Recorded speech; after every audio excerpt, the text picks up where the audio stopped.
Huwag kayong magmamalaki sa akin na malakas kayo kay OWA Commissioner Lepana. Tila ngayon sa kasalukuyan, maraming mga netizen ngayon ang humahanga sa kakayanan ni Pasig City Mayor Vico Sotto. Hindi lang basta sa Pasig, maging sa iba't ibang parte ng Pilipinas, marami na siyang mga fans o tila humahanga sa kanyang kakayanan sa pamamalagad sa Pasig City. Ngunit panoorin mo ang video na ito dahil tila may bantana si Pasig City Mayor Vico Sotto sa mga barangay officials na mangungurakot sa kanilang masasakupan. Huwag kayong magmamalaki sa akin na malakas kayo kay OWA Commissioner Lepana. Kung meron tayong may pagmamalaki bilang mga Pasigilyo, ito po yung nailatag na natin yung mga pundasyon para sa mas mabuting pamamahala. Pero aminin ko, na sa paglilinis natin ng ating pamahalaan, nakafocus tayo sa ating city government o lokal na pamahalaan lungsod. Hindi natin masyado natutukan ang ating mga pamahalaang barangay. Sana po, pare-pareho po tayo na nagdurugo ang puso. Sana po, pare-pareho tayo na naghahangad na inaasam-asam natin ang isang mas maayos na Pilipinas. Kung tayo tumingin sa masyadong malayo, ayusin muna natin ang nasa bakuran natin. Ayusin muna natin kung ano yung nasasakupan natin. Hinihikayat ko po ang ating mga barangay officials. Mag-ayos-ayos naman po tayo. Hindi ko po nilalahat. Marami na akong nakitang mga barangay na maayos, maganda ang serbisyo. Pero wag na rin po tayo magluhan. Huwag kayong magmamalaki sa akin na malakas kayo kay OWA Commissioner Lepana. Gagawin natin kung ano ang tama sa lungsod ng Pasig. Meron po dito budget message. Babasahin ko to? Huwag na. Hello ko lang sila. Mga konsi, meron po akong budget message sa inyo. Basahin nyo na lang po para okay lang. Mga konsi, basahin ninyo ha. Pagka nag-breakfast tayo sa Lunes, may exam si Vice kung binasa nyo talaga.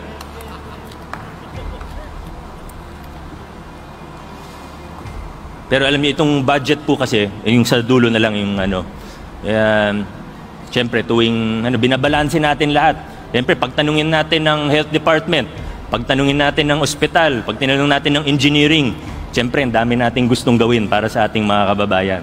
Kahit sabihin natin mayaman ng lungsod natin, kailangan pa rin nating mamili kung ano yung mga gagawin. Kaya malamang sa malamang, next fiscal year ay magsusupplemental budget po tayo para maisama pa po yung mga hindi kasama sa ating appropriations ordinance na ipapasa this year. Ladies and gentlemen, we have laid the foundations for good governance. Hindi natin sinasabi at hindi natin kailanman sasabihin na perpekto mga ginagawa natin. Malayo pa po. Pero kung meron tayong maipagmamalaki bilang mga Pasigenyo, ito po yung nailatag na natin yung mga pundasyon para sa mas mabuting pamamahala, para sa mas transparent na paggugoberno, para sa pakikilahok ng taong bayan sa ating gawain, para sa mas pinalakas na pananagutan ng mga opisyalis ng gobyerno sa taong bayan. Once again, we have laid the foundations for good governance, and now our approach or the questions we have to ask ourselves is now shifting. How do we act more efficiently? How do we move faster? How do we do better in everything that we do? Para sa mga CSOs, tanungin natin ang sarili natin. Nakilahok na ako noon, pero paano ko mas palalalimin pa patataasin pa ang antas ng aking pakikilahok kung engagement sa ating pamahalaan? How can I contribute more to the local special body that I am a part of? Para sa ating mga hepe ng units, opisina, ng departamento, opo, masaya tayo dahil marami tayong accomplishment, pero sana regular nating tinatanong din ng ating mga sarili, Nag-i-innovate pa ba ako? Nagsisikap pa ba ako na pagandahin pa ang trabaho ko at ng opisina ko? O naging kampante na ba ako dahil maganda naman yung performance? Pwede ko pa bang pabilisin ng aksyon ng aking opisina? Ano pa ba yung pwede kong gawin? Sa ating mga konsehal, tanungin natin ang ating mga sarili. Lagi pa bang nangingibabaw ang interes ng nakararami? O nahahaluan na ba ng masyado ng politika ang aking mga desisyon, ang mga pulisiya na aking sinusulong? Sa ating mga barangay officials, sama na po natin yung SK, pero lalo na sa ating mga barangay officials, tanungin po natin ang ating sarili. Nakikiisa ba ako sa pagpapatupad ng mabuting paggogobyerno o gumagamit pa rin ba ako ng financer at hawak ko yung pera ng barangay? Ito na po yung mga kailangan natin tanungin sa ating mga sarili. Mula 2019, nagpakilala tayo ng matitinding pagbabago. Muli po, marami sa ginawa natin ay sinabi noon na imposible, na hindi mo magagawa yan, na hindi nyo kayang gawin yan. Pero napagtagumpayan po natin.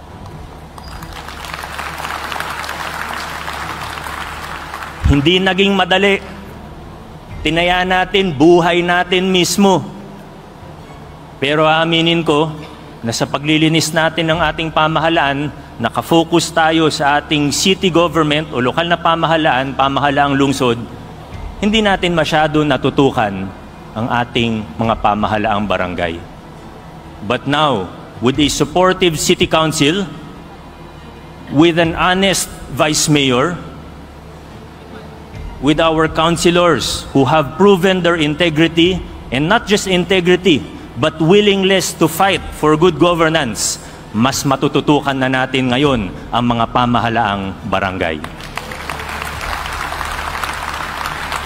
Hindi po ito para sa akin, hindi ito para sa amin, hindi ito para sa kahit sinong isang tao, individual. Ito po ay para sa lungsod natin, para sa mamamayang Pasigueño, at para na rin sa mamamayang Pilipino. Ginagawa natin ito para sa kanila. Sa gitna ng lahat ng kontrobersiya, sa lahat ng problema na hinaharap ng ating bayan, sana po pare-pareho po tayo na nagdurugo ang puso.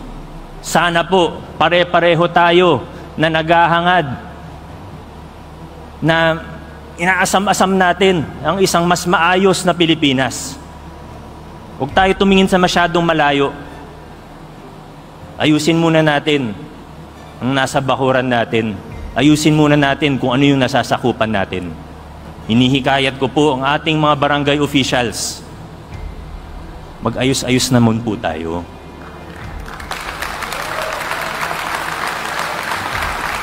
Hindi ko po nilalahat. Marami na akong nakitang mga barangay na maayos, maganda ang serbisyo. Pero wag na rin po tayong maglukuhan. Marami sa mga opisyalis natin sa barangay, alam na po natin kung ano ang ginagawa. Huwag kayong magmamalaki sa akin na malakas kayo kay COA Commissioner Lepana. Gagawin natin kung ano ang tama sa lungsod ng Pasig.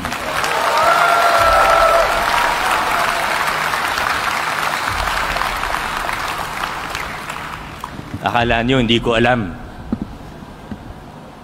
Mga sinasabi ng iba. Sagot ako ni Commissioner dahil yung tao niya, siya yung nagfa-finance. Huwag na tayo magtumpik-tumpik pa. Yung anak niya, nagfa-finance sa mga barangay at sa SKs. Enough is enough. We will stand up for what is right in the city of Pasig.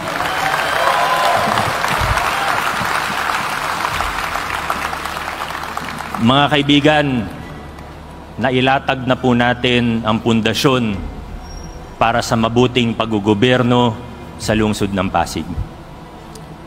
Now the question is, how fast and how far can we go?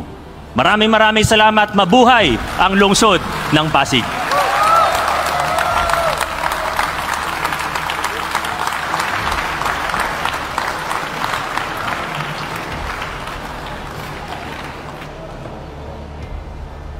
Kaya naman na-share mo na ang video nito. Ikaw bilang isang Pilipino, kung ikaw ang tatanungin, ano ang masasabi mo sa tapang at pagpupursigi ni Pasig City Mayor Vico Sotto na pangalagaan ang kanyang nasasakupan na Pasig City? Ganito rin ba ang iyong mayor? Well, i-comment mo lang yung reaksyon sa video sa baba.